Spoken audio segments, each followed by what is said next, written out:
All right, hello everybody. Hello, especially Jill Reed. You are indeed first and hopefully not the last. Good to see you and good to see anyone else who may or may not be lurking right now. It is time for Seed of the Week recap to take place. And swappers win again. Seed of the Week swapaganda is continuing strong. As y'all can see, 100% win rate. 2 for 2. Definitely not just because of the small sample size. Swap is overpowered. Trust me, I made one of the seeds named Swapaganda. Also, it's become a little bit of a meme, a little bit of a guiding principle somewhere in between, but Ironclad cannot die in Act 1. It is true. It is true and factual. Nobody died in Act 1 on this seed. And I say it's kind of a meme because, like, it is, obviously. You can, especially to, Hexacoast is a huge jerk on Ironclad a lot of the time, but even before that, as a guiding principle of like playing a little bit more suicidally than I used to and trying to greed as much value out of Act 1 as I possibly can because, the guy's more durable than you might be giving credit for. So that's a thing. Swap was into Empty Cage, which is not normally the most exciting swap in the world, but swappers did have a pretty decent Act 1. I think part of that was smart pathing decisions, but another large part of it was that swappers see Runic Pyramid at the end of Act 1 on this seed instead of at the start of Act 2. It's happened a few times on Seed of the Week runs now, that swappers get to see Pyramid a little bit early, which, like, I'm sure a large part of that is coincidence, but it also kind of has me thinking like that it is unironically a benefit of swapping that I don't think I'd given quite as much credit as I should have in the past, of that swapping just lets you see more of the boss relic pool. And granted, sometimes you see some of the worst parts of it when you are forced to swap into it and, deal with that, but hey, you win some, you lose some. Knowing how to pilot bad swaps is a skill as well that I probably need to work on more, so for whatever that's worth. Transform, also 100% win rate on this seed. Not an option, I'll admit, I looked particularly closely at against the alternatives, but it was a very strong transform. Flex and Fiendfire, strength, and arguably the best Ironclad card to utilize that strength and just be a giant frickin' nuke that also exhausts down and helps your deck with that sort of deck thinning scaling. Not to mention all of the wonderful exhaust synergies that Ironclad can pile up to go along with that. The random rare was a very strong pick as well. It was Reaper. Is Reaper a good card? Does anybody know if Reaper is a good card? The answer is yes. It can heal for absolutely stupid amounts, and we saw that in a lot of people's runs on this one, just taking like insane amounts of damage in every fight and then healing like way back up again to the point where it doesn't matter. I certainly had that going in my run a bunch of times. Random Common Relic is an option I used to like a lot. I still like it. It's kind of like, it's almost like average Niao for me at this point. Maybe a little above average of like, this is a Niao bonus that I'm not, I'm rarely going to be thrilled about on any character, but it's always one that I'm fine with. It's like, yeah, that's fine. If Random Common Relic is in the pool, I won't say, oh, this is like a garbage set of Niaos, maybe a below average one, but like, yeah, Common Relic, that's fine. That's good. Whereas Random Rare, I did admittedly have a little PTSD about Ironclad Random Rare from the very first Seed of the Week seed number 1, GLHF Gamers. Random Rare on that one, I clicked at the time. It was Limit Break, and then I saw 0 sources of strength in all of Act 1, and just got really garbaged by Ironclad card rewards that were not helped by having a golden slimed in my deck. But I've been talked up on it ever since, through a lot of good conversations on Discord with some really excellent players as well, and saying that a lot of Ironclad rares are better than I might have been giving them credit for, especially early on. GLHF Gamers was especially unkind seed, which you can tell from the win rate if you check the Seed of the Week sheet. It was unkind to everyone, regardless of their Niao pick, but most of the time you will be able to find some kind of strength, whether, that's permanent or not, whether that's conditional or not, but like, it's not that hard to find some. Clad often does want it. So it's decent scaling, and carrying a slime, like, it's not actually the worst thing to be carrying. Hey, Calvins, good to see ya.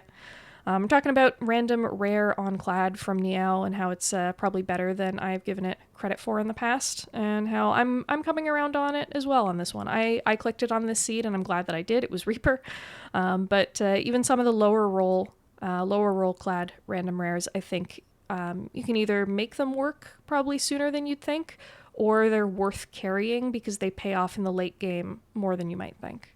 So that's my 2 cents on shilling for Clad random rare for what it's worth.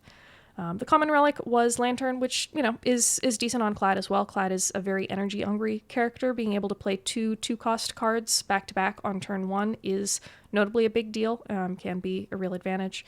Didn't pan out quite as much for folks on this seed win rate wise, a little more punishing, but, there it is. Act 2 is a jerk, especially for common relic pickers, but just in general, Act 2 is a jerk. Ironclad cannot die in Act 1, but sure can die in Act 2. Some tricky matchups there, and maybe we'll look at the deaths in a little bit more detail there. A couple people dying to Cultist Chosen, Avocado Rat, Bandits, various elite fights, and getting collected.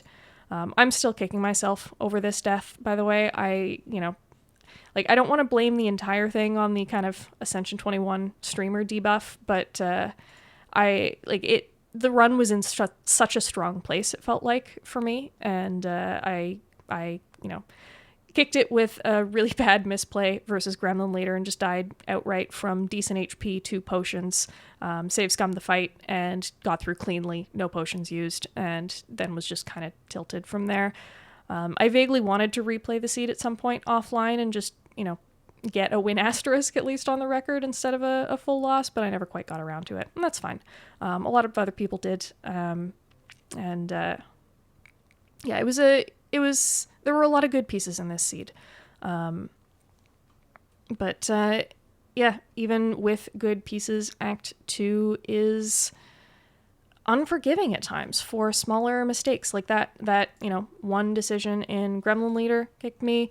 Light, the decision to kill Cultist before Chosen, 36 to the face, small decisions. It's not even necessarily an accumulation of things, but A20 is unforgiving, and one or 2 slip-ups can be the end for a run that's otherwise doing pretty well. And Azul's point as well, 3 energy clad is rough. If you did not see energy at the end of Act 1, which literally nobody did, it was not on offer even if you swapped.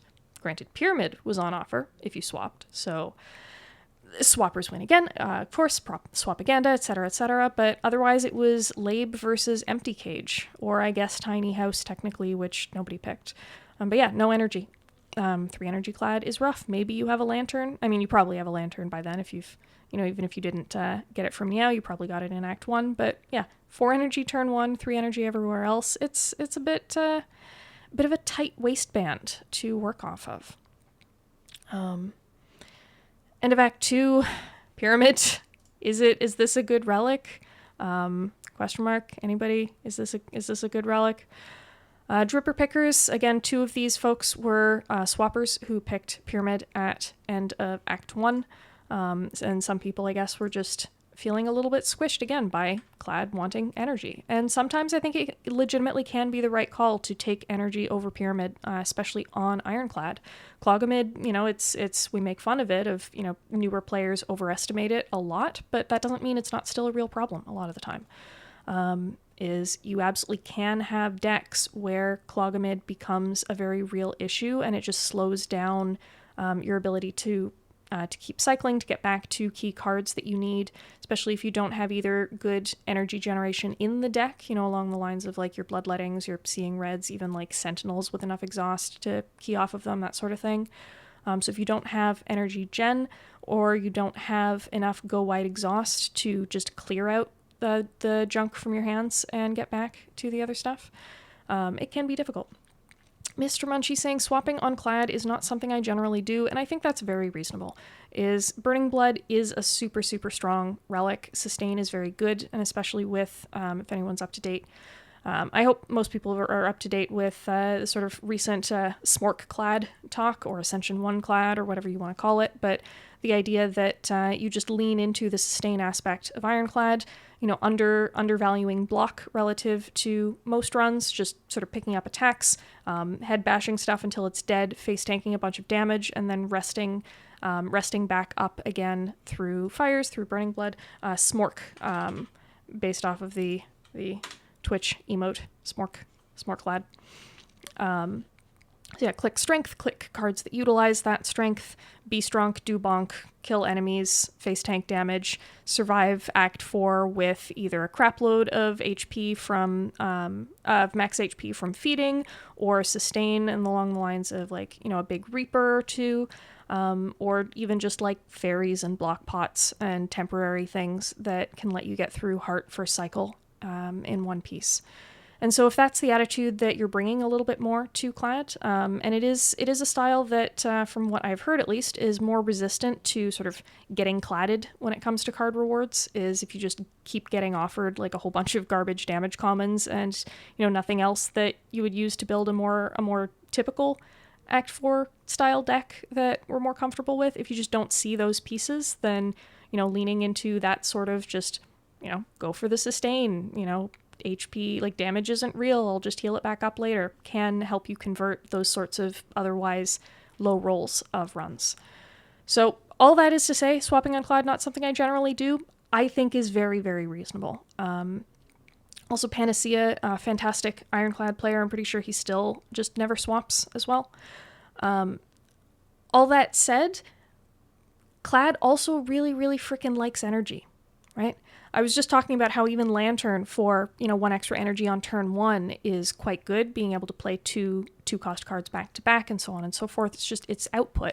And the chance to swap into an energy relic on Clad can be a hell of a lot of output very, very quickly. It plays differently, and you are sacrificing quite a lot from losing Burning Blood, and there is, of course, the chance to swap into your low roll things, but you can't convert them. Frankly, I would say Empty Cage is a low roll when it comes to swapping. It's not really a boss relic that gives you a lot of direct output. It makes your starting deck a little bit more consistent, makes, the first couple of cards you pick up a little bit higher in value, keeps the wheels turning, especially if you end up wanting to go infinite. But early on, on floors 1, 2, 3, whatever, it's a tough sell. It can be a really tough sell. But people made it work, again, with smart pathing decisions through Act 1 and high rolling into Runic Pyramid end of Act 1 instead of seeing it end of Act 2 like non-swappers. So kudos to Shoe Snorter and One Pun Man, the two successful swappers on this seed. Taking a look at decks from the winning runs, a lot of people went infinite on this one. And you'll notice these are a lot of cards that are listed out, even from infinite folks, and that's just # Ironclad things. Clad has so much exhaust, like you'll see here, pretty much everyone in the infinite category has a bunch of, not just singular exhaust things like the packs, but go wide exhaust, right? Your Fiend Fire, your Second Wind. Yeah, everybody has like at least one of those, if not multiple of those, to just let you like exhaust down very, very quickly and get to a slim deck that can pull off an infinite combo a lot quicker than you might otherwise think, even in otherwise large Clad decks. And hello, Cronus. Good to see you as well. Just talking about infinites on the Ironclad character. And yes, worked my way through Act 2. Again, the saying I was tossing out earlier. Sundial showing up in this seed, again, a strong pointer towards enabling infinite combos that might not otherwise be a thing. Granted, you can also pull off infinites without Sundial, so Chom kind of got double infinite on that one. And yeah, the Transform 2 start with Fiendfire and Flex. Again, very, very strong early cards, help take the right path and farm value, and that is just a huge benefit in and of itself going into Act 2. If you didn't go infinite, a couple people went for the Be Strong, Do Bonk strategy, tried and true on the Ironclad. Baylor went for it with just a whole bunch of strength. The numbers next to most unusual cards. Yes. So I explained it in the little pop-up here, but it's how many winning decks included that card and how many losing decks included that card. So in this case, 4 winning decks and 0 losing decks had an apparition in them. 2 winning decks and 2 losing decks had a demon form in them, and so on and so forth. Cards are listed on here if less than 25% of winning decks included the card. And yes, it is the WARCRYHAVOC seed, so if you pulled off WARCRYHAVOC on the seed, you should get additional bonus points for that. It just seems very straightforward. Yeah. Also, again, if you want to follow along in this sheet at your own pace instead of watching me kind of zoom out, zoom around, ! Stats will give you the link. So, Be Strong to Bonk. Baylor doing it with a bunch of strength and a very heavy blade, I believe.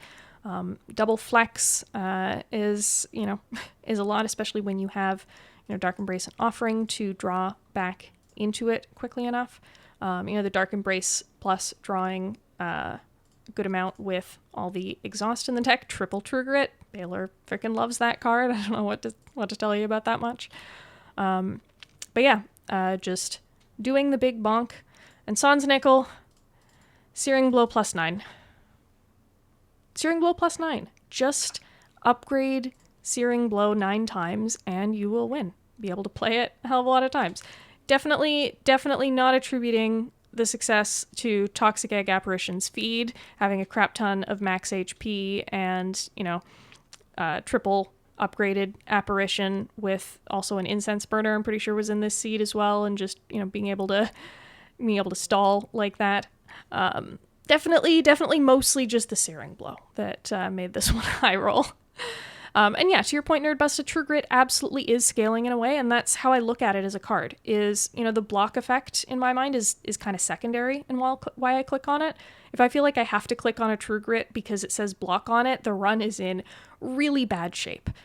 To me, it's almost desperation scaling and deck slimming as a way to just slowly whittle things down and either get closer to, an infinite combo or just, again, recurring key pieces, like being able to pull back a limit break a lot more frequently, something along those lines where if I'm clicking on it, I'm clicking on it for that attribute of it usually.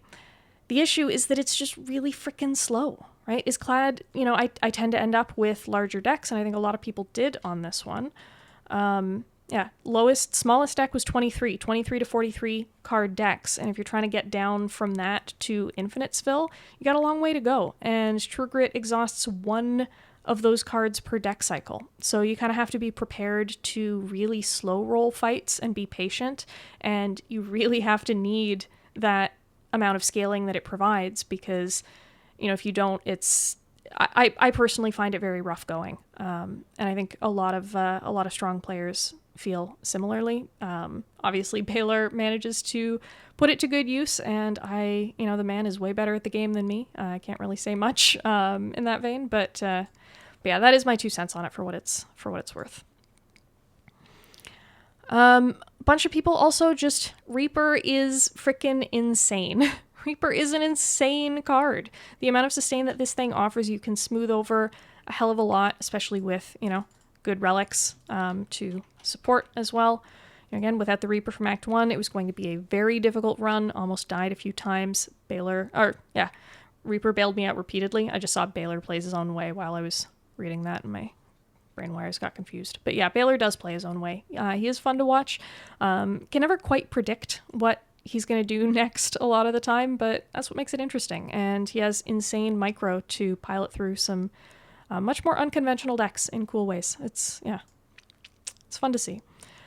But yeah, my point with these is as Reaper carry and not just, Reaper is a good card of, I'm going to zoom out on here of not showing the details, but, here are the common relic pickers. Here are the random rare pickers. Look how much red is in here, especially for someone like Arcus. This is a winning run. The entire column is red except for taking 3 against Chosen, and it won. Because damage isn't real when you have the Reaper card and strength to put to good use with it. Is you can take, a crap ton to the face and just heal it all back instantly. Like that happened to me in this Louse fight, is I took 24 and left the fight at 1 off of max HP. because, it's 3 louses. That's 3 times the Reaper value to heal back up again. Damage does not matter, and it can carry you surprisingly far in these kinds of runs, especially if you let it. Limit break as scaling, also another thing that a bunch of people put to good use on this one. Having a limit break in the deck, but being able to cycle back to it repeatedly, either whether that's with headbutts or just a whole bunch of draw and exhaust, and having the red skull on this seed as well for 3 strength to start with in a lot of fights. There is Duvu as well on this seed, so at least another 1 strength on top of that. Because one of the trickiest things about Limit Break is it's draw order dependent, and so if you draw the Limit Break before you draw your first source of strength, it's a complete whiff on the first deck cycle, unless you have a way to recur it back. However, if your relics are providing strength to begin with, that issue goes away completely. And so you can, Limit Break, Headbutt, Battle Trance, Limit Break, and now all of a sudden you have like an insane amount of strength in a couple of card plays, and can scale things rather out of control rather quickly in that one. That kind of plays alongside a lot of the time some of the infinite or infinish ideas that I was talking about earlier of, exhausting down your deck again with, go wide enablers to slim it back down does help you draw back into both the limit break and the things that use that limit break a lot more quickly and reliably. And just sort of, pulling off that kind of recursion, whom, things die. You can also do kind of the opposite of that Smork clad thing that we were talking about and go turtle clad. Power through Second Wind is an insane combo. I still don't entirely know how this character blocks without Power through Second Wind. Overstating, obviously, but kinda. It's insane. Throw a barricade in there and, maybe an entrench, and you can just start, building up rather large amounts of block, potentially to body slam with and convert it into direct damage, or even without that, just dealing damage in, other ways that like you normally would, strength scaling and, strength utilizing cards, whatever you want to do really. But just having that as your big ass safety net to hide behind, as well as, burner, maybe a decent relic, might be, potentially. It's possible. I did not see Hokienewa's run. I'm not sure if anyone else did here, but it did not fit cleanly into any of the categories that I had here. If anybody has a sense of how it played, I would be curious to see. A bunch of interesting card picks in this one as well, more than most. But yeah, Toxic Egg, Havoc, Frozen Eye. Havoc, Frozen Eye in general is pretty insane. I guess he did have the Barricade and didn't have the Barricade and Trench. Yeah, good call. So I'll just call it that. I'll change the colors later. But yeah, Barricade and Trench, a whole bunch of shrugs, a Second Wind. GG. Cyril Brow saying had Reaper carry, but also had Power Through Medkit with double Feel No Pains, probably somewhere between Reaper and Super Block. Yeah, and granted, these are all oversimplifications, right? Every run is going to be some kind of combination of all of these things. This is mostly just my best effort to group up similar themes to point to what are different ways that people manage to win. But a lot of folks will, if you look for Barricade, there's 1, 2, 3, 1, 2, 3, three runs that had 3 wins that had Barricade in them that did not get grouped up that way. That Barricade may have been doing a hell of a lot, especially for consistency boosts, but that doesn't necessarily make it a Barricade run. I'm also the first to say that archetypes are overrated, and, oversimplifying runs down to, it does this, are kind of a negative thing to do. You don't want to pigeonhole yourself that badly, especially when it comes to evaluating your card picks and saying, well, this is a Barricade deck, I should be prioritizing block and body slam, and I shouldn't click on things that aren't that. Well, maybe you should. A lot of the time it's better to to weigh your card picks less by what your deck is currently doing and more by what your deck is soon to be facing. Is which enemies are you likely to go up against? What are the scariest ones of those? Why is your deck so vulnerable to those enemies, and what can you do that helps out with that, right? For example, if you're like really, really scared of Nemesis burns, for example, maybe you want to over-prioritize draw a little bit more than you otherwise would to help with consistency. Or, again, something like a barricade of stock up on block on turns when you draw into the block, and then, if you draw a hand of, a couple mediocre attacks on an intangible turn and a couple of burns and nothing to block with, barricade has you covered. It's the consistency ad that you need, even if it's not something your deck is otherwise doing. So please don't take these archetypes as too strict. It's mostly an aid in having these kinds of conversations of pointing out different themes that came up throughout a run that seem to be rather strong for some people. But yeah, pretty much all of these are going to be a blend of different themes. Assigning a run to one bucket or another is a little bit more than arbitrary, but just sort of an aid for those conversations. Anyway, that's my blathering aside on that. I forget who asked for it last week, but someone did ask for a losing decks tab. I added one, but I'm not going to put in the effort to categorize losing decks tab the same way that I categorize the winning decks tab. It's already enough effort to do it once. But if your run did not manage a win on this one and you want a quick way to compare your deck against some of the winners and see, where are the things I was light on, heavy on, etc., that option is there for you to squint at offline. Look through these. So cards. Your deck was a Reaper deck. Was it in that category? Or did I put it somewhere else? Oh, that got turn 2 in Spear and Shield. Fair. Yeah, fair. Mine would have been a Reaper carry deck as well, almost certainly, if I didn't throw against Gremlin Leader. Forever salty. It was such a good run, honestly. It was feeling really good, and I just got overconfident and not paying enough attention and pattern played myself to death. It happens. But yeah, good cards on this seed. Disarm is good. Second Wind is good. Before I actually focus on that, to your point, the seed is super winnable. I 100% agree, but also pointing out only 50% of submitted runs did manage to win on their first attempt. So the pieces were there, but I would not by any means call it a free run at the same time.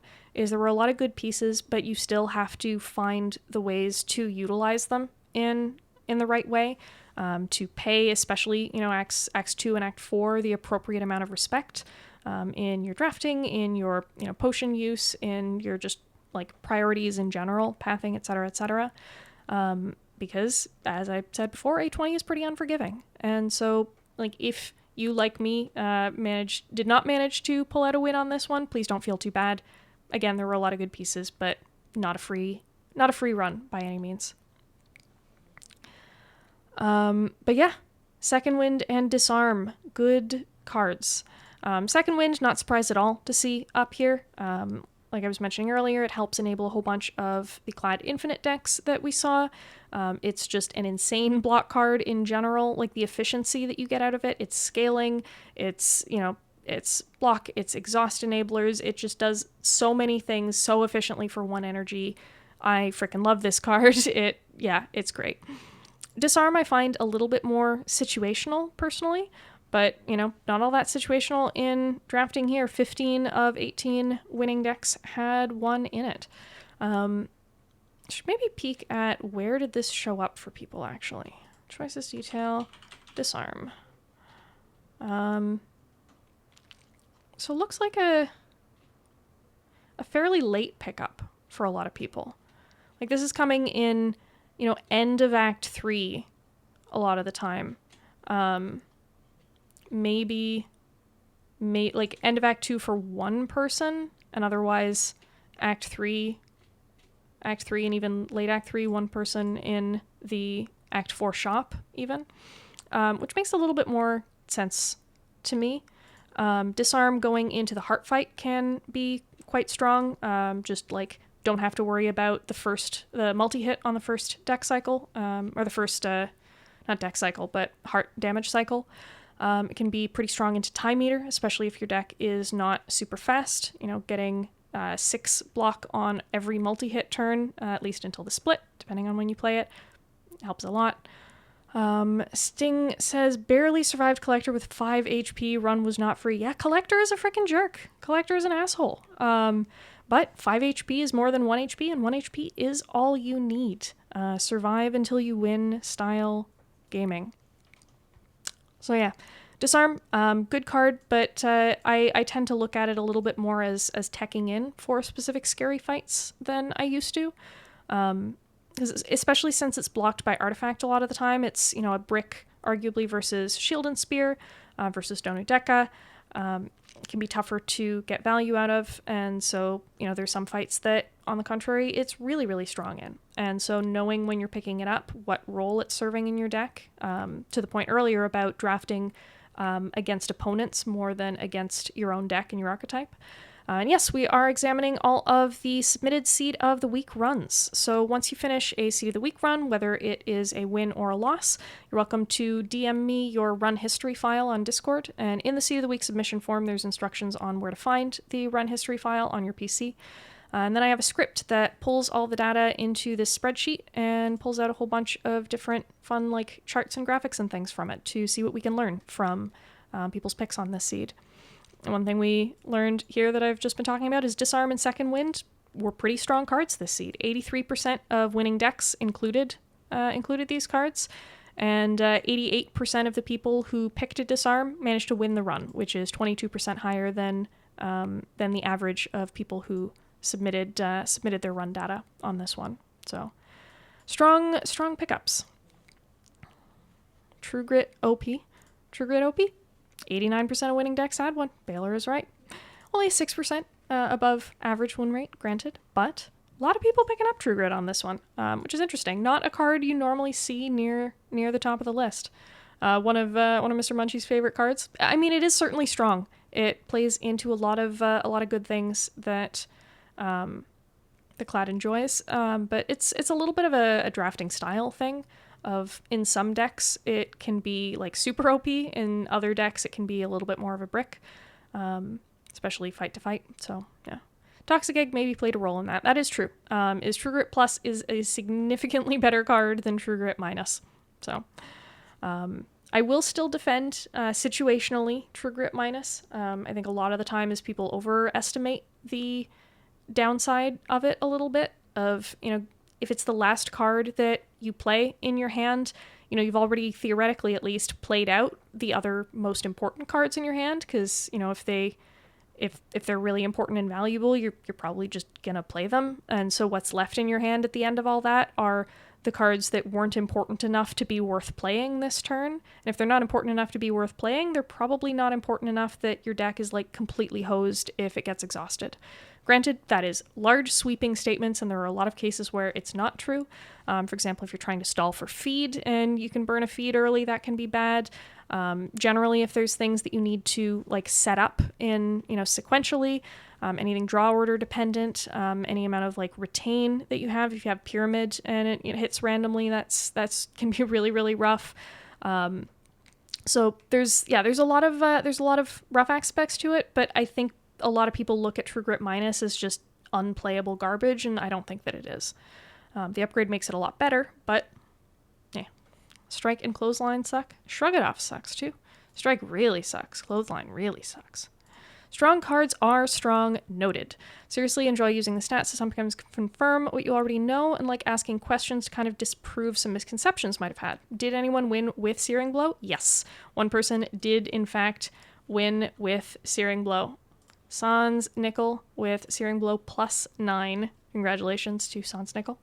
But again, granted, their comments on the run form, the submission form, mentioned nothing about the Searing Blow. Toxic Egg, Apparitions, Feed, large amounts of max HP, or at least, back to normal amounts of max HP after clicking Apparitions. Triple Apparitions with an Incense Burner. It's a lot of intangible. You can Reaper back up, you can Feed back up. It's a hell of a lot of sustain and damage mitigation, which, Searing Blow being a little bit gimmicky, if you have a lot of tools in your deck to help smooth over the variance that comes with, gimmicky decks like that, you're in a much more comfortable position. Yeah, where is Reaper on here? 7 and 3. Interesting. Did everyone get it from Niao, or was it offered somewhere else?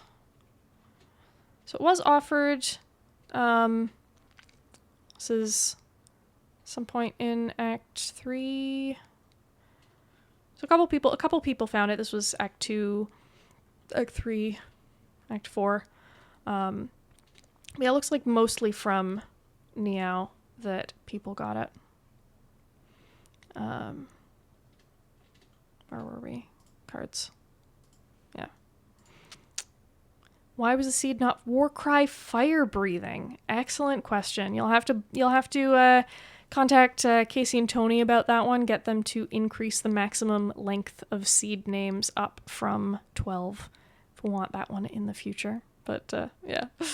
I had a stream a little while back where if anyone knows about the what's it called? The really bad tier Spire Spy, the tier lists online. They are the first ones that will pop up if you just Google Slay the Spire tier lists, and they have some very questionable rankings and positions on them that I think most experienced Spire players will have a lot of questions about. But somebody made a mod to integrate Spire Spy rankings into the main game, and so I did kind of a meme stream a while back where I tried to win while following all of Spire Spy's recommendations to the letter, and it made me skip some really damn good card. I forget what it was, but something I really, really wanted, I had to skip for a fire breathing because there was a Warcry in my deck, and apparently those cards synergize because you can Warcry a wound back on top of your deck to draw it again and get more fire breathing damage. So now you know, the wombo combo of the ages, even more OP than Warcry Havoc. Mr. Munchie Tuna is 12 characters. Noted. Yeah. Down here you get to kind of middle of the pack where not necessarily enough data to be statistically significant. But yeah, cards. Some of them are good, some of them are bad. Let's peek at events. Donut versus Banana I think is largely just a function of when do you see this event in Act 1. If you can get heal value out of the banana, you click on the banana. Is generally my attitude towards it. Current, like, max HP does play pretty strongly, and, you know, again, recent sort of clad science is pointing to max HP being more valuable than I maybe considered it to be in the past. But current HP often will let you take, you know, more aggressive paths or make more aggressive decisions, such as taking damage for a golden idol. And being able to enable those kinds of trade-offs, you know, it gives you a lot more buffer to farm value out of Act 1 than you maybe otherwise could.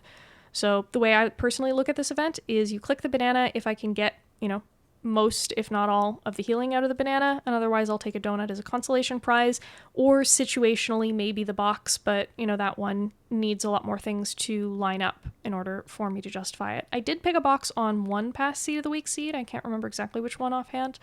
But yeah, box gives Duvu. That's actually hilarious. That's pretty hilarious. Yeah, taking damage for golden idol. This was a little bit of an experiment on my part, and I'm not sure if it paid off. I was near max HP when I hit this event, and, you know, did the whole kind of, well, people say Clyde can't die in Act 1. And obviously I didn't die in Act 1. So you could say that means that it paid off, but I very, very easily could have died to a slightly worse draw order versus sentries that I was fighting in the near future. If you survived Act 1 with damage, then it's worth, and in retrospect on this seed it was, but I think that's a little bit of hindsight knowledge playing in. I think I will in the future be a little bit more conservative in taking the damage, pay a little bit more attention to what the path looks like ahead, what potions are in my potion belt, and how scared I am of specific elite matchups, because this could very easily have gone differently and led to a very embarrassing early Act 1 loss.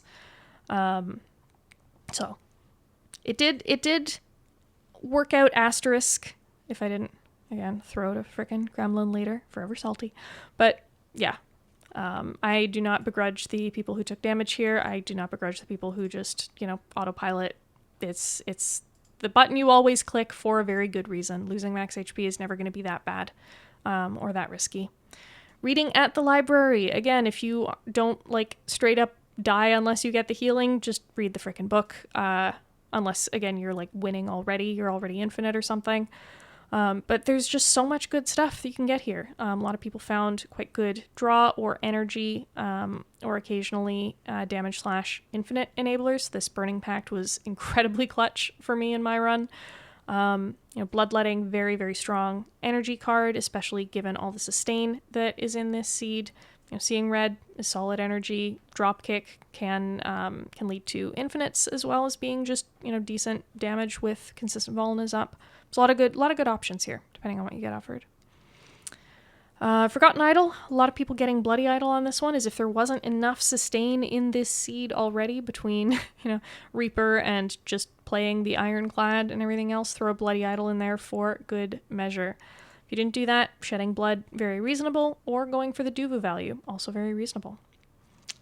Winding Halls actually had people clicking all three options this time. Writhe, Sting, if you're still here in chat, I'm assuming this was some combination of getting value out of the healing and getting value out of Duvu Doll, of, curses are just better than they otherwise would be. Max HP, it's sort of the default option in this event. And Madness, obviously these three found ways to put the Madnesses to good use, because 100% win rate on the choosing Madnesses here. Which, infinites, or at least infinish things were certainly happening on this seed. Clad liking energy in general, as long as you have the draw support for it. A lot of things it can do. Sensory Stone, click 3, the event, unless you just die. It kind of is as simple as that. Basically that's a Sting. I think Duvu for damage influenced that choice a bit more than the healing. Not 100% sure it was correct. Well, gotta have a little trophy beside the username. So clearly it was correct in hindsight. Also, should I be calling you Sting or Stinger or something else entirely? Let me know what you prefer on that one. Everybody entering the Shining Light. Stinger is good? Cool. I will remember that. Yeah, everybody entering Shining Light is another example of, back when I was talking about take the banana if you can get value out of it, converting HP directly into Act 1 value. And I think sometimes people slag off this event if it shows up earlier in the act, because, you're just upgrading basics, but a bash upgrade is solid. It's a decent amount of output. Having that extra turn of vuln, it's scaling, it sticks around. Defend Plus is actually really, really strong, I think. Shining Light is the take a bunch of damage and upgrade to random cards. You are not too late. Well, actually, you're kind of late. I don't know. We've been at it for about 45 minutes, but good to see you at the very least. Welcome on in. And yes, take damage for upgrade to random cards. But I think we can kind of underestimate sometimes just how much chip damage the Ironclad takes in Act 1 hallways, even easy pool hallways. It's easy to kind of not notice because Burning Blood tends to smooth over a lot, but you certainly notice it more on a boss swap, and the little bits of chip damage do accumulate throughout the act. So Defend Plus actually plays. There was a time where people were talking about Defend upgrade over Bash upgrade if you choose upgrade 1 from Niao on Ironclad. Defend upgrade actually does save you a meaningful amount of chip damage through Act 1, and that can add up. Did anyone take Curse from Idol? Yes. 2 people took Curse from Idol. So yeah, all that is to say, even if you see this event relatively early and it's just upgrading basics, it still can certainly be worth taking. Upgrades play, and if you aren't on a crazy suicidal path where there's no rests or no opportunity to heal back up, you probably have your Burning Blood, and again, the adage, the Ironclad cannot die in Act 1. Again, the Ironclad cannot die in Act 1. It's impossible. World of Goop, only cereal bars saw. Dead Adventurer, split people searching 1, 2, 3 times. Question of just how lucky you are. Nobody skipping this one entirely. Not sure what the elite was here, if anyone here happens to remember, but clearly it wasn't one that was super scary. I remember Zeknar saying a little while ago that sentries are the only Act 1 elite he respects on the Ironclad these days anyway, so if it's not sentries. Apparitions. 100% win rate on becoming a ghost. Only 20% win rate on not becoming a ghost. Very interesting, very interesting. But yeah, on this one, I think most, if not all, people who clicked the apparitions had Toxic Egg before then, so you're getting them already upgraded. You might have ways to mitigate the max HP downside. A bunch of people had feed in this seed as well. And it's just like a lot of, defensive protection to hide behind. Did you not send your run history? If it's not in the sheet, then you either didn't or I was a dumbass and forgot to import it. But one of those two things. I don't know. I can check later. But all right, so 80% win rate then. If Semicolon died with apps on this one. But still, it can be a pretty strong pick. Max HP does play on Clad, so I can certainly understand being scared about it or ignoring it entirely. I'm not sure if I would have clicked it if I saw this event in my own run, but certainly can't deny that it paid off for the people who did.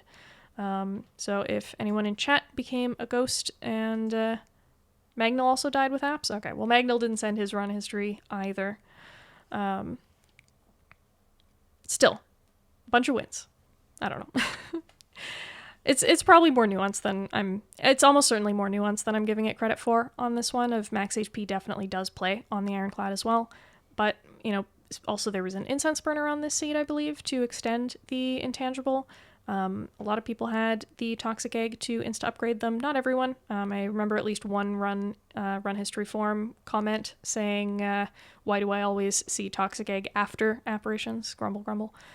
But yeah, I don't know. 3 free turns is a lot of free turns, especially if you have Pyramid by then, which both of these two, Opum and Shoe Snorter, both swapped on this seed and both saw Pyramid at end of Act 1 instead of end of Act 2. So having Pyramid to retain your Toxic Egg upgraded apparitions is very strong. For what that one's worth. Tomb of Lord Red Mask going through. A couple people getting mask value. A couple people getting a discount mask. A bunch of people ignoring. Fair. There were a bunch of Ritual Daggers on this seed. Whoops. I forgot to do the Ritual Dagger chart on this one to see whose was the largest. Might do that after stream at some point, but what can you do? Mysterious Sphere, a bunch of people fighting it, becoming test subject at the Jax event. Transform 2, always strong. This was cutesy on my part. I could get the healing value, but I mostly clicked on this for the Parasite for Duvu because it was funny, and the healing let me take another elite than I otherwise would. But realistically, you should probably just fight in this one. Yeah. Fighting the bandits. No, do not negotiate with terrorists. Literacy is good. Ignoring the vampires, I think, makes a lot of sense on this one. Again, max HP playing, and there are lots of other ways on this seed to get that sustain. Giving gold for a card remove at the beggar. Fighting the Mind Bloom. Yeah, just pretty standard stuff at that point. Looking at run speed. Once again, off-stream Zeknar will not be dethroned, almost certainly. 44 minutes on the low bar end, 2 hours 52 on the high bar end for the overthinkers in the crowd like myself. Yeah, a lot of Act 2 garbage, and then a little bit of late Act 3 / Act 4, and a lot of victories. Act 2 sucks. What can you do? We already looked a little bit at this one, mostly when I was just highlighting Reaper. You can take a hell of a lot of damage and just heal it back up and not care and still win. But zooming out for another 10,000 foot overview, a hell of a lot of green in the swapaganda. What can I say? It continues on Seed of the Week. At first I was pretty tempted to brush a lot of this aside as, it's you get the Pyramid at the end of Act 1, and then, Pyramid is OP, and I think there is a lot to that. The Act 2 and Act 3 greenness being pretty insane. It's certainly a thing. But, there's not like a crazy amount of red in this Act 1 either. Granted, there is a lot more dodging in this Act 1 than I think most people. not taking quite as many hallways as you otherwise would have, and only 2 elites instead of 3. But, playing smart lets you get through the act in one piece, survive, find pyramid, win. I'm oversimplifying it, but, survive until you win gaming is real. You don't necessarily have to try to solve a run from the outset or put together all the pieces. It's just the pieces that you need for, what's the next thing? What's the next big challenge? Sometimes if your run is in a strong enough spot, the next real challenge is actually freaking Time Eater or the Heart or something, even from Act 1. Especially on Defect, I find a lot of the time, when I'm thinking about either card drafting picks or which potions to hoard or whatever, I am thinking about Act 4 from basically the beginning of the game. But that's because it is actually the meaningfully scariest challenge that's ahead. The near term is scary as well, but not quite as scary. So it's just a general, what is the worst problem ahead of you right now, and how do you draft to solve that or to approach that? And how do you path to solve that and approach that? And so again, pathing a little more conservatively, survive until you win, and then own. GG. Nerdbusta asking, do you think your play has improved from analyzing these Seed of the Weeks? I think so. I do try to learn at least 1 or 2 things from every Seed of the Week run, which is why I also really like doing them blind myself. It's way easier to spot my own blind spots when I have something concrete to compare to against everyone else's. Spire discussions happening in the abstract are great, and I super love participating in them as well. It's just, various thoughts on cards in the abstract or looking at other people's runs and what have you and so on and so forth. But, when it's actually what decision did you make here instead of a sort of vague what decision might you have made, it's sort of the idea of studying for a test when you just sort of read the answer key of your textbook and go oh yeah, these solutions make sense to me. I can understand the logic that was worked here, totally reasonable. And then you show up at the test without having done any problems yourself, and you see the questions and you're like, okay, what the hell is going on? I certainly fucked up that way more than a few times back in college. And the moral of the story is actually doing out the practice problems yourself makes a difference, right? Putting the pedal to the metal, trying something and seeing exactly where you happen to get stuck with it and comparing that then to the answer key. Granted, there is no one answer key for Spire. There is no exact one right way to play or perfect lines. Every top player has their own play styles. There's lots of ways that you can pull out wins, but yeah, it's trying it yourself, getting your hands dirty, I think is the best way to learn from these. So if you're here because you're interested in these discussions, but you haven't tried Seed of the Week yourself yet for whatever reason, absolutely 1000% encourage you to give it a shot. Even if you're not on A20 yet, you can do Seed of the Week on any Ascension except for A0, because at A0 pathing is different, but otherwise things will be pretty much the same across the board. You'll see the same events, but they'll be kinder to you. You'll see the same enemies, but their attack patterns won't be quite so aggressive. You'll see the same cards, but they'll be upgraded a little bit more often, so on and so forth. So I think you can learn a lot by comparing against other people's runs and, seeing what things you maybe didn't give enough consideration to in the moment that, a lot of other people thought differently about and that played out differently for them in the end. So there's my monologue rant, whatever about that. Much Tuna asking, how do you compare Odd Mushroom to a random relic? I kind of don't is the short answer. Is I can't think of a situation where you would be comparing them directly like that. If I did it, it's decent. It's there are certainly some fights that it plays more in than other ones. I think it's a little bit too, it depends for me to give a clear answer on it. Because it's one of those always what does your deck struggle with specifically? What fights are scariest for you? What does your block plan normally look like if you even have one? Because if... I took the healing from that event and that enabled me to take another elite. I got you. Yeah, I think I would usually rate, the rewards from another elite higher than the rewards from just that mushroom. But that's oversimplifying it to a large degree. is, elites give other rewards beyond just the relic. You're getting increased rare card chance, you're getting extra gold from it as well. And the mushroom, it's not just the mushroom versus the elite. It also comes along with a curse, which, is a little bit of Duva value, but also, is a brick draw in your deck, unless and until you can remove it. And then removing it also has opportunity cost. So I think, like, straight up just relic to relic, I would usually take a random relic over the odd mushroom. But because of all the opportunity cost associated with that, like, I don't know. I don't know. Tauken saying very much a Red Skull deck with Limit Break. Vampire didn't make much sense. Yeah, also fair. If you're leaning into Red Skull as your strength starter, you want as much max HP as you can so that you can be in Red Skull range much more often and have that be less terrifying of, having more than one awkward hit be able to take you down. Learning is just admitting you don't know everything. It's true. I know nothing. I know very little. No, I know a couple of things by now. That's why I'm able to ramble. Not everything I say here is true by any means. There are a lot of better Spire players than myself out there. But I absolutely do not know everything. I have a ton to learn about this game still. And I am lucky enough to be in a fantastic community of other Spire players who are great about having those discussions, sharing that kind of knowledge, and just, talking about the game together and seeing what we can bounce off of each other. So that also goes for anyone in chat. If I start rambling about something that you think is a bad take or oversimplified or just straight up wrong, please call me on it. I do not have a big ego when it comes to this stuff. I'm totally fine to just take the L on that one and promote other opinions if they're a bit more well considered.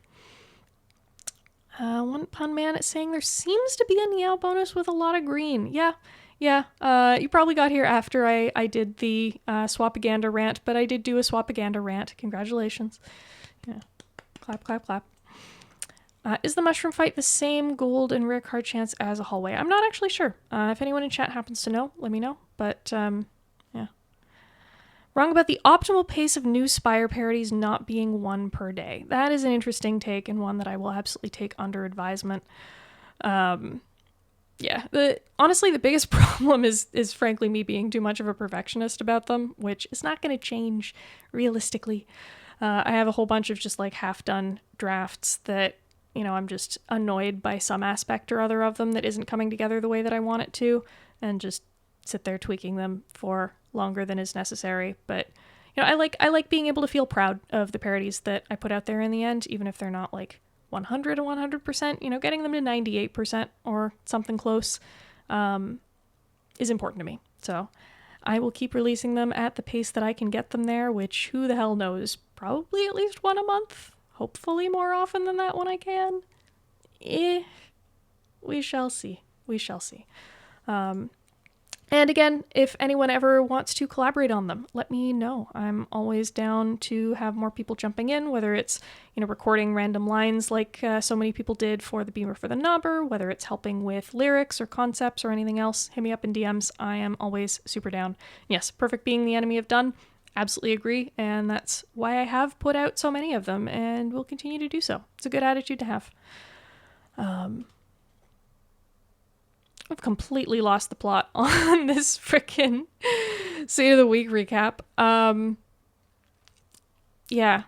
Empty Cage we talked about. No, it's not. You're good. I think it is impossible to get through an Asuki stream without going off on at least 2 completely unrelated tangents. That's just par for the course.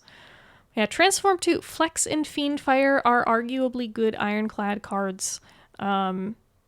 Arguably rather strong Ironclad cards. I don't know what else to say about that.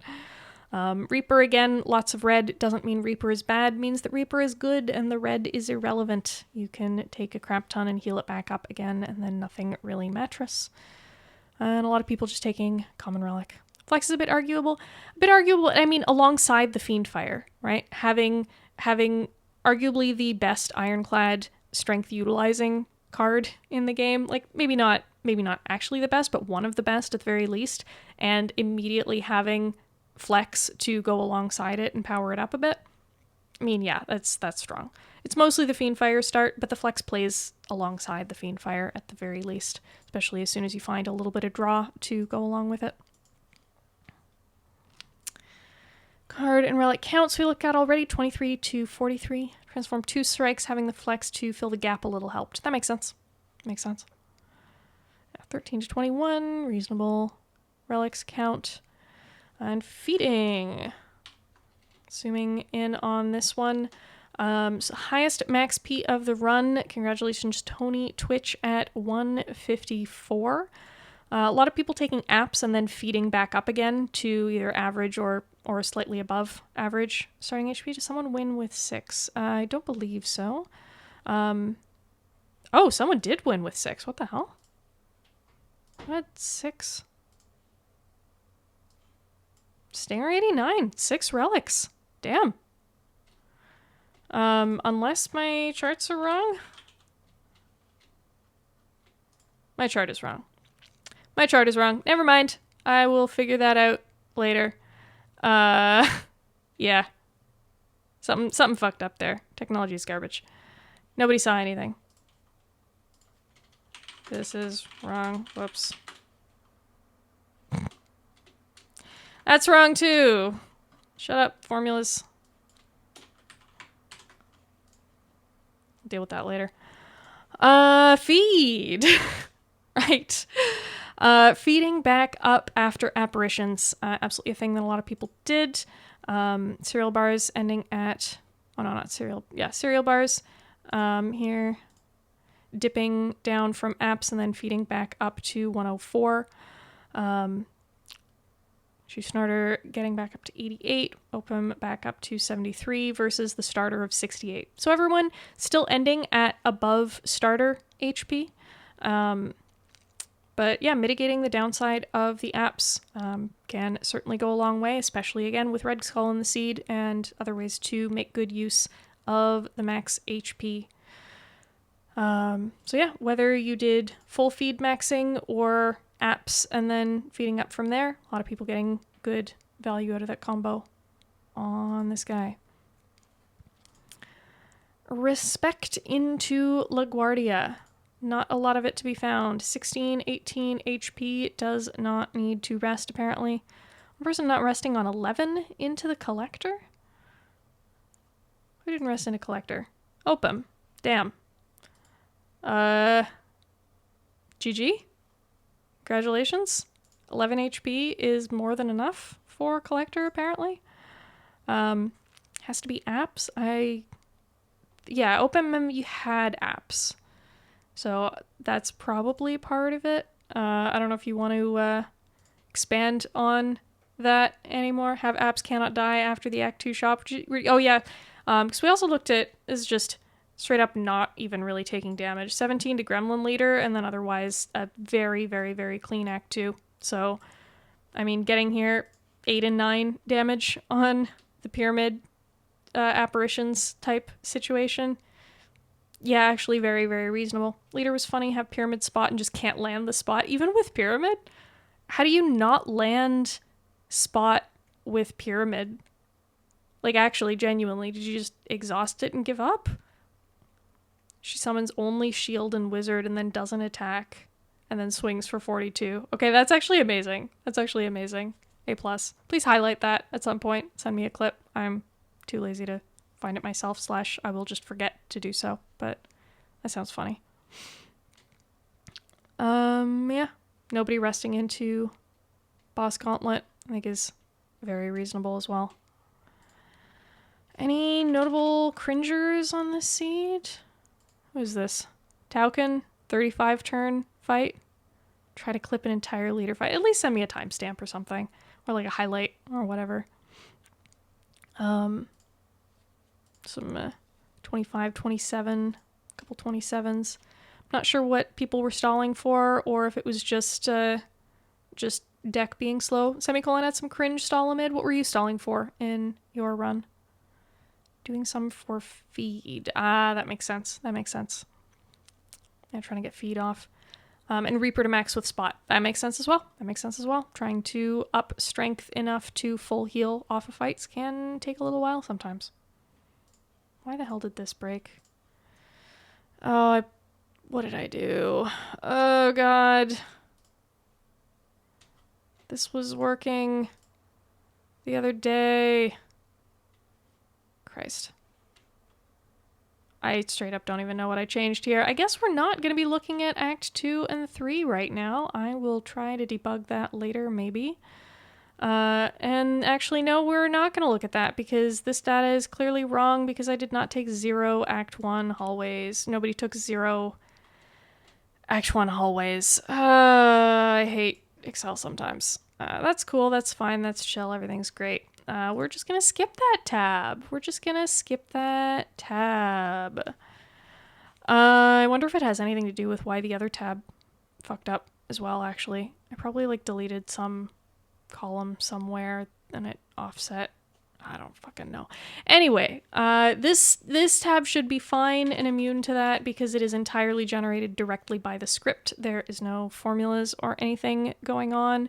So let's look at the first 5 floors of the run and what people did. Floor 1, everybody saw the same thing regardless of Niao options. There were no Niaos that advanced card gen. You can look at the raw data yourself, actually. If you go to the main Seed of the Week sheet, the raw run files are linked in a folder associated with each run where the win rates and loss rates are reported. They're just text files. They're formatted like JSON. Just has a whole bunch of data in it. I don't know. But yeah, Baylor took grit. Freaking loves that card. I'm not sure I could tell you why other than a generic assessment of the positive features of that card, but I certainly would not take a blind grit on floor 1. But he wasn't the only one. A bunch of people did, and it paid out for a few of you. So if you were one of them, kudos on believing in the card. The rest of us took the Metallicize, which I think is very reasonable, especially into a Guardian Act. I tend to prioritize it a little more in Hexaghost, frankly, but Guardian is solid as well. Floor 2, Clothesline versus Pummel is an interesting decision point. Weakness is, it's weakness. It's never really bad. Pummel is a solid strength payoff that also gets the hell out of the way once you're done with it. So even if you don't really have the strength quite yet, a lot of Clad decks will want the strength, and having a Womp to go along with it, I can understand clicking on that as well. Seeing Red, it's energy. Clad likes energy. I think a little bit speculative that early, but sometimes you speculate and it pays off. Seeing Red, Theory. Yeah, if you wanna expand on that a little bit more, maybe than the 2-second thing that I gave of Clad likes energy and also it's an exhaust proc. If there's sort of more to your logic on that, I would be curious to hear, but I can understand it, at least in an abstract sense. I don't think... Never skip Seeing Red or Bloodletting in Act 1. I could see that for Bloodletting, maybe not quite in Never, but close to Never. Seeing Red, personally, I don't value as highly as a Bloodletting, but that may be a blind spot on my part. I'm used to believe that. Okay. Then died with 2 Seeing Reds in deck Act 1. Rip. Seeing Red floor 2 gives you a 50% chance to win the run, according to this seed. True. If your win rate is below 50%, then click Seeing Red every time you see it in Act 1, and it will raise to 50%. That's what statistics means. Golden Idol. Lose max HP. Yeah. Fair. Valid. Card reward on floor 3, Perfected Strike, solid, Act 1 damage. It is a Womp, and a lot of the time that's what you want, is damage card. It can certainly fall off later, but it does a lot early. It can enable more aggressive pathing early. I certainly click on it over skip, but if you want to be greedy, apparently you can absolutely still skip this and win the run. #learning. Starting to see some people taking damage for Golden Idol here instead of max HP. If you're on floor 3 and your floor 2 went smoothly enough, you're at high enough HP, probably have a Reaper from Niao, and you're going, maybe I can do this. None of us could, but, I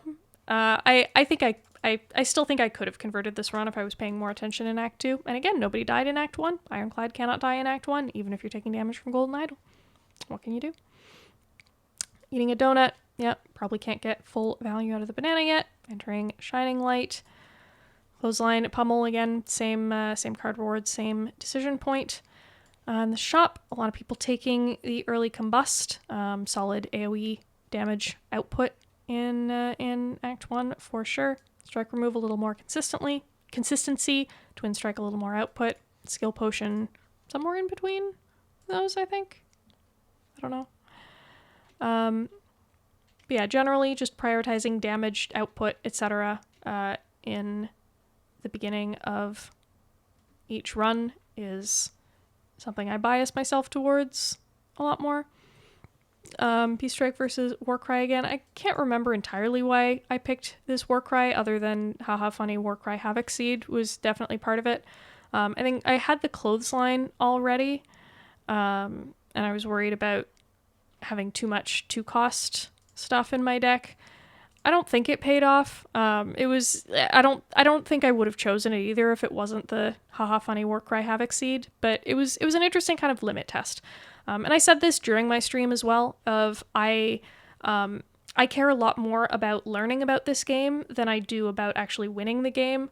I want to become a better player, but I just don't associate that with having a high win rate for whatever reason. So a lot of the time I will make weirder picks like this that I'm not sure about, just to either reconfirm my assumption that I probably shouldn't do that, or to be surprised when it pans out better than I would have expected. Stinger saying, surprised by so many combust picks, am I undervaluing it in Act 1? I mean, looking at what it was up against here, like the only other damage output in this shop is Twin Strike, right? Or at least the only other damage output that people clicked on, but I'm assuming if there were other good damage cards, they would have been clicked on. Combust is quite strong in Sentries, which is a fight that Clad will often struggle with. It's AoE into hard pool hallways of, you got your lots of slimes, you got your gremlin gangs. It helps with thresholds a lot, and the 1 point of chip damage really isn't all that much. Like if you think about it as, let's say you have 1 energy left in hand at the end of your turn, and you can spend it to either do 5 AoE damage or to block for 1. How often do you really choose to spend that energy blocking for 1? Right? You're usually going to choose to do the free AoE damage, and Combust lets you have that choice happen every single time for free, with only drawing into the card once. So it's not like the best damage card in the world, but it can do real work, especially early in the game and in certain key fights later on. The Combust did a lot for me in Gremlin Leader in Act 2. And yeah, Token just saying the same thing. Combust very nice to Gremlin Leader and Collector in Act 2. Dealing with the Torch Heads, dealing with daggers from Reptomancer is, every little bit of passive AoE damage in some of those key fights can get you down below thresholds and can help smooth things over quite a lot. It's certainly not a premium pick in my books, but it's one that I'm usually happy with when there aren't premium picks available on the screen. Always take the WARCRYHAVOC, William Shakespeare. Very quotable person. Did well in every fight, but those who had more than 1 opponent. No idea why. Yeah, suspicious that. Very interesting. Very interesting. Couldn't be the lack of Combust. Definitely not. A couple more people taking damage on floor 4 did better than those of us who took it on floor 3, apparently. Coincidence. I'm sure. Donut, Shining Light, World of Goop. Yeah. This is an interesting cardboard. The Rampage, Sword Boomerang, Thunderclap, or Skip. A lot more people taking Thunderclap than I would have expected, which is funny considering I was one of them, but that was also one of those weird limit testing things for me, where I even said at the time, like, I don't really know that this is a good pick, but I'm going to do it anyway and see how it performs. And in 100% hindsight on this seed, it did play because I was at like 5 perma-ish strength a lot of the time, and 9 AoE damage or whatever it adds up to is a lot more than Thunderclap's base damage otherwise. So it plays a hell of a lot harder. But without that hindsight, the reason I clicked on it was because I had Reaper from Niao, and I was thinking maybe it'll line up with Reaper, get me a little bit more healing out of fights, and sometimes do something else, I guess. But yeah, I think even though in hindsight the Thunderclap played well on this seed, I think it only played well because of all the circumstances behind it, and is not something that I necessarily would have taken in the same position again. Hey, Panhandler, back on the Seed of the Week recap routine. It's true. Good to see you. Yeah, a lot of people taking the Thunderclap on this floor. I'm wondering how many of you guys were using the same logic that I did of, there's Reaper. It's one energy in a deck that maybe already has a couple 2 energy things in it. It's, it does something. I don't know. It's Act 1. I want to click on cards. The Rampage being interesting. Also, I noted that Hokiniwa skipped on the previous floor as well, so trying to keep to a slimmer deck. Maybe, did he take the... did he take the grit on floor 1? No, he took Metallicize. So Metallicize Pummel, skip into Rampage. Certainly interesting form of scaling, and probably one that I underrate, but... people always rave about how good Reaper is. 2 energy, 4 damage. So Thunderclap being half the cost seems pretty broken. And Reaper doesn't even make them vulnerable. Yeah, and it doesn't exhaust. Broken card, clearly. Absolutely OP. Yeah, I don't know. Power Through is insane. Ridiculous Clad block card. I still don't know how the Ironclad blocks without Power Through Second Wind. If anybody ever figures it out, let me know. Don't just say feel no pain, because that's the other one. But shh. Don't forget boot value. True. Max HP. Actually, yeah, no. Unironically, max HP and maybe a fairy in the potion belt is the A tier Clad block plan. Reaper, another fantastic Clad block plan. Okay, all right. You guys are giving good answers to the question that was a Mimi question, but I can't fault you for it. Black Lava the Cat. Thank you for the follow. Best way to black on Iron Chad is just to break Brimstone and then don't. Also true. Just disarm the heart a billion times and face tank the rest or something. It's Die to Slaver's personal favorite Clad block plan. I've done that one more than a few times. It's a staple. What else is going on here? Yeah, someone else taking Warcry as well. Stinger was... How much of this was Mimi seed name versus genuine Cardival? I would be curious. P-Strike, I think, is, again, solid damage. Skipping, depending on what picks you had earlier on, how greedy you think you can afford to be. If you need the damage, you take the damage. If you don't need the damage, you don't do that. I don't know. Sunsnickel, the most Chad out of all of us, actually making the Searing Blow Dream work out. Kudos, friend. Shrug it off. It's solid. Had Warcry Havoc if you believed. It's true. It's true. And for those of you who came in here partway through the stream, the winning and losing decks tab have a special Warcry Havoc column. If you do not have a true in this column, did you even really win the seed?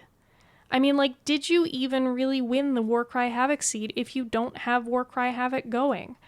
I don't have answers, but, someone has to ask these questions. It's important. Yeah. What's going on here? Later shop, still a lot of people doing the same things as the first shop. Combust, Remove Strike, Twin Strike, Skill Pot were all staples of the first shot. Being able to afford the Frozen Eye at this point, it's a stupid relic. The amount of control it gives is pretty insane. I bought this one at a shop in early Act 2, and had Havoc in my deck already by then as well, and a couple other things that were just really, really good with it. The run should have been so free. I'm such a dummy. Anyway, I'm gonna stop beating myself up, at least for right now. It might happen again later. We'll see. No guarantees. But yeah, it's like a stupid amount of power and consistency, but granted, early game, a lot of the time it isn't doing necessarily that much for you. Frozen Eye is at its best when you have things that depend heavily on your draw order of your strategy in the fight is going to be meaningfully different if you top deck versus bottom deck something.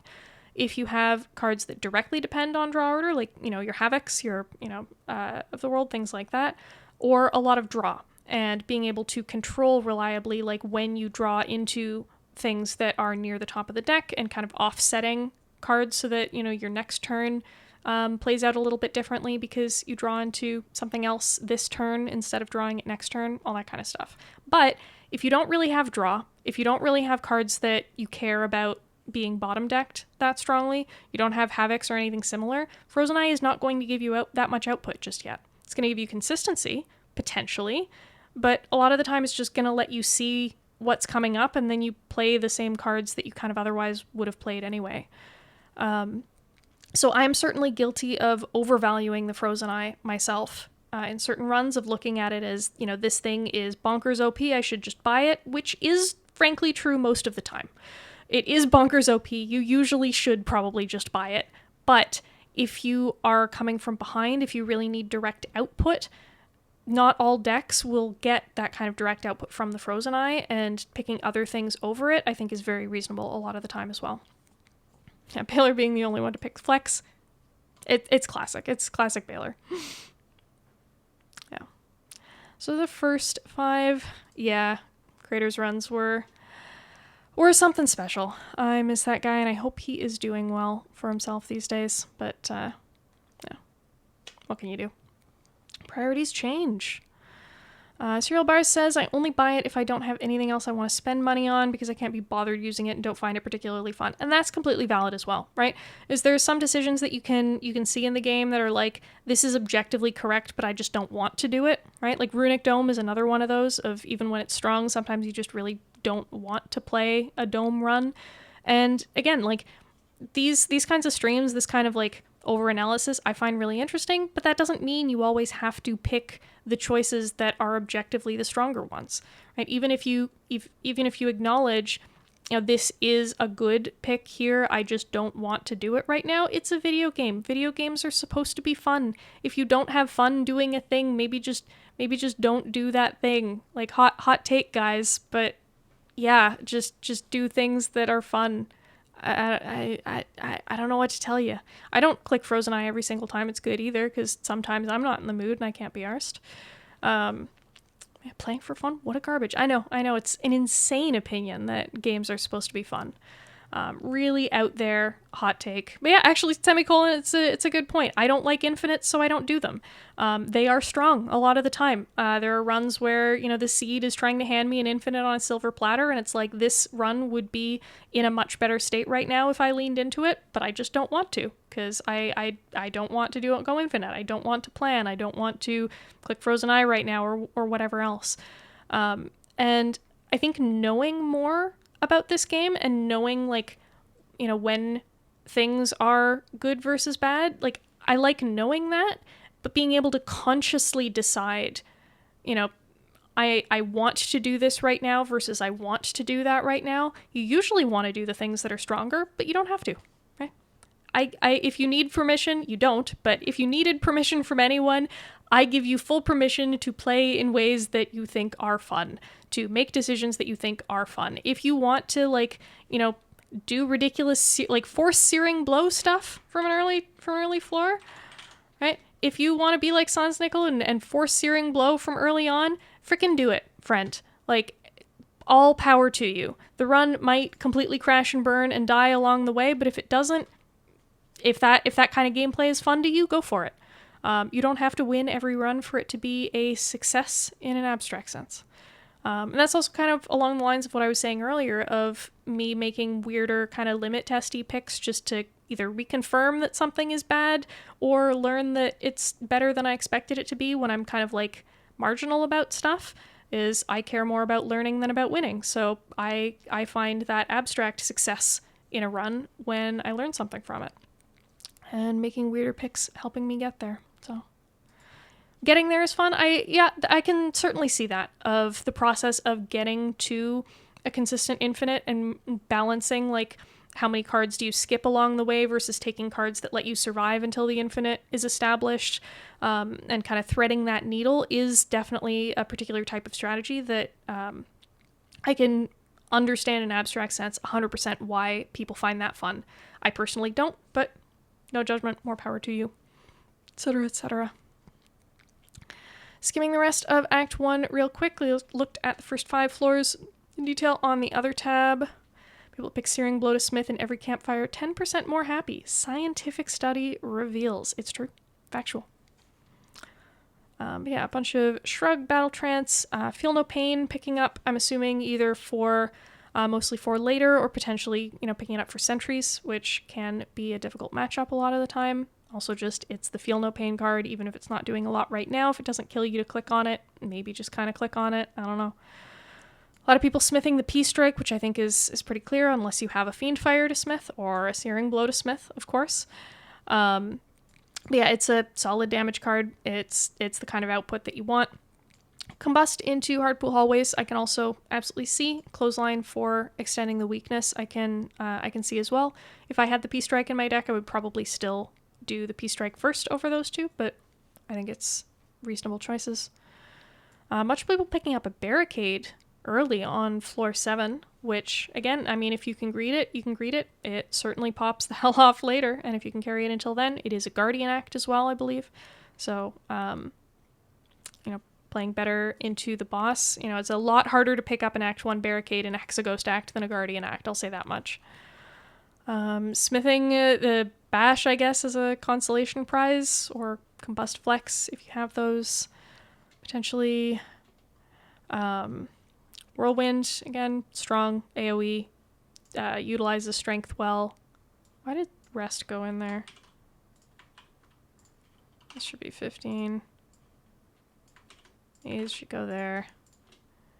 That should be that. You guys saw nothing. Okay.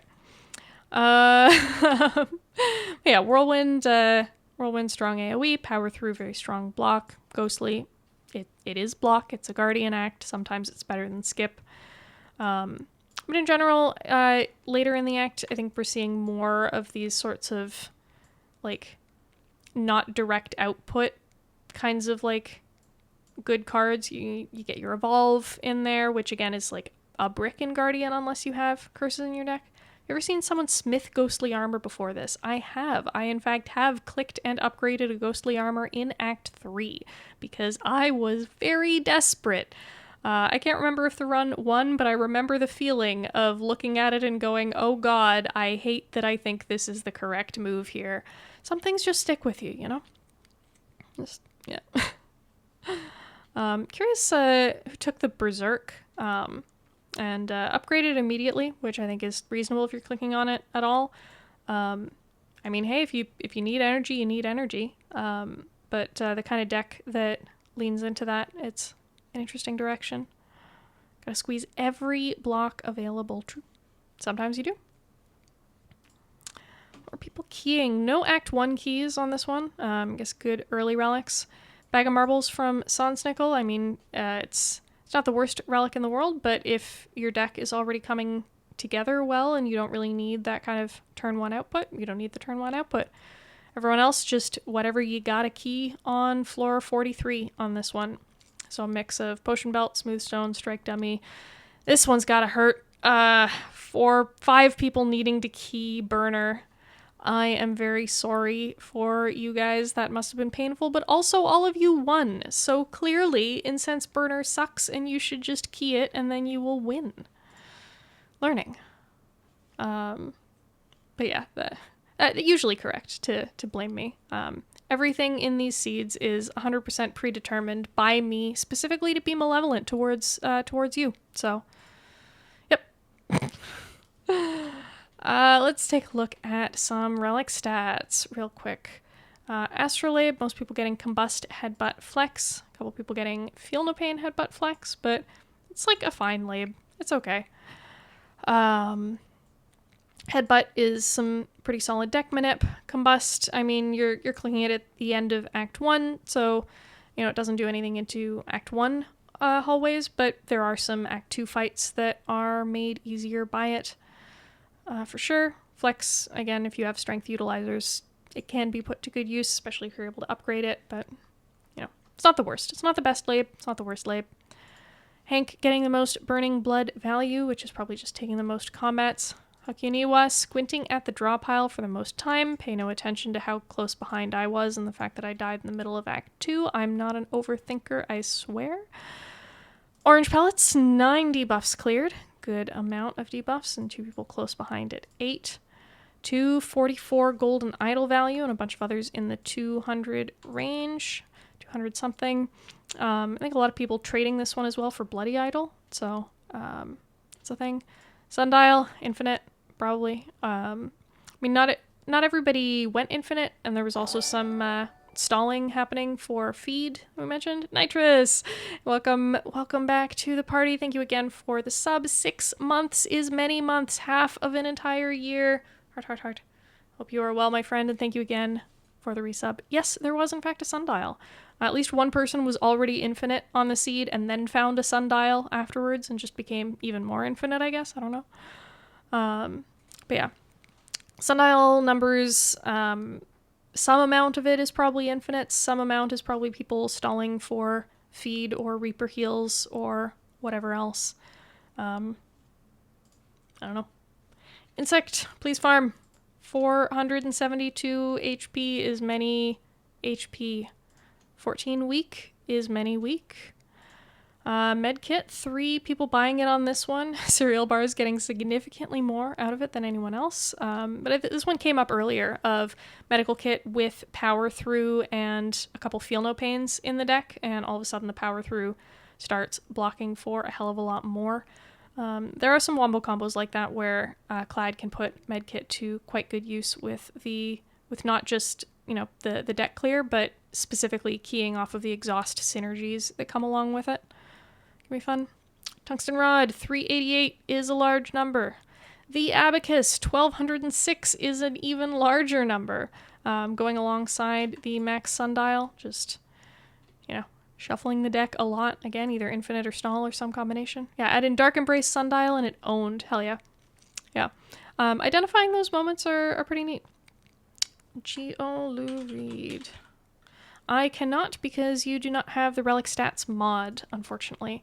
So this is not just base game data that I use in these sheets. There are 2 other mods that I use, which you can... I have a full list of all the mods that I use in that sheet. Both of them should be linked there. So it's Run History Plus and Relic Stats are the other 2 optional mods that get a little bit of extra data in this sheet.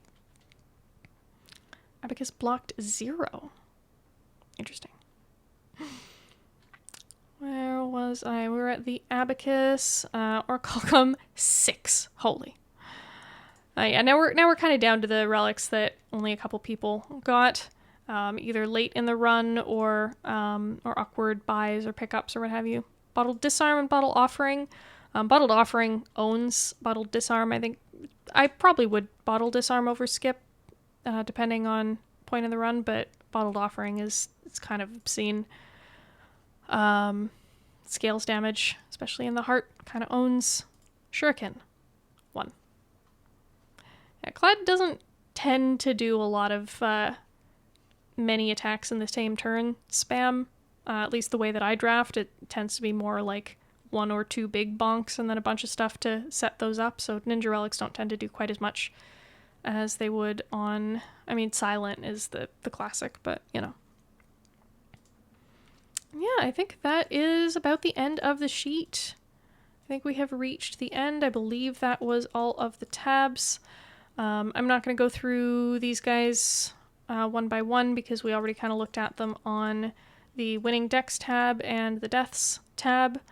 But again, exclamation mark stats, I guess I'll just do it here. If anybody wants to peek at this sheet on their own time and read through in any more detail, you are more than welcome, and I invite you to do that.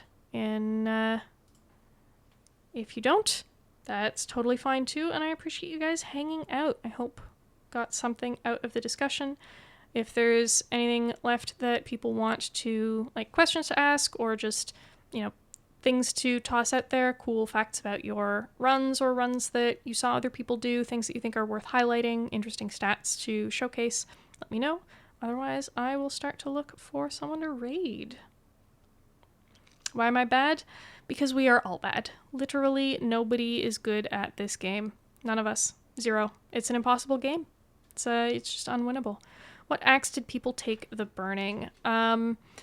So I remember this chart because it was working before today. For some, oh no, the green keys chart is still working for whatever reason. It's just the other ones that mysteriously broke somehow. But yes, it was actually a pretty even split across the 3 acts. But people who took burning in Act 2 won significantly more than otherwise. This should be one more loss because I died to the burner in Act 2, and it only counts it on this chart if you actually obtained the key. But what can you do? What can you do? Yeah, normally there's a bit more of a spike of either like most people going for it, like kicking it down the can till Act 3 or whatever else. But yeah, pretty even split this time, which was interesting. Okay. Is nobody else streaming Spire right now? Oh, Necro is on. Cool. Millennial is on. Any other smaller streamers on that we know? Or that I know? Or I guess that anyone in chat knows who I think could use a bit of love. Otherwise, we'll just go say hi to Necro. He is a cool dude. Alrighty. I'm going to, oh god, move my thing because this new Twitch raid UI I'm not used to yet. What in the heck? Where is anything? Okay, here we go. I've clicked the raid button for Necro. Thanks again for hanging out, you guys. I'm hoping to do my own Silent Seed of the Week run for this week sometime tomorrow afternoon EST. Schedule depending, and if I'm actually able to sleep properly tomorrow depending. Fingers crossed. But yeah, we will see how it goes. Hopefully I will see you guys then if it's up. And yeah, thanks again for hanging out. Take care, everybody. And thank you for the last minute follow. Passion for jaywalking. Good to be passionate about things. Take care, everybody. Essence of Darkness, not